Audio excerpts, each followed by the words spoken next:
There are 10 knowledge areas as defined by the project management body of knowledge. Think of it as a domain of knowledge.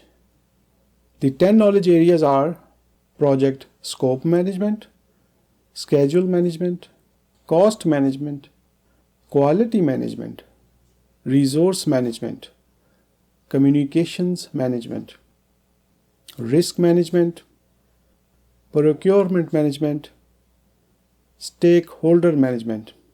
And to integrate and sync all of these 9, there is project integration management. Each of the 49 processes belongs to one of the process groups and one of the knowledge areas. The table that you see shows process groups in columns and knowledge areas in rows. And in those boxes are the individual process areas. Looking in columns, we can see that there are only 2 initiating processes, while only 1 closing process.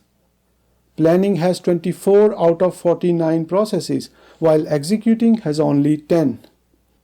Have you heard measure twice, cut once? That is exactly what we see here.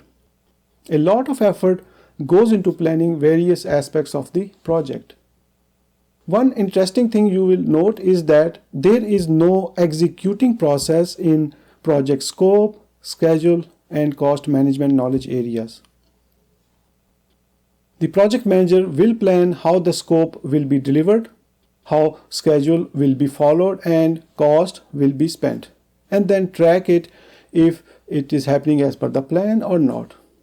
So we see control scope and validate scope processes, and control schedule and control cost processes. Most processes that fall under planning are performed in sequence. For example, define activities, then sequence activities, then estimate activity durations, and then develop the schedule. It will not go any other way because that is the logical flow of schedule development and planning.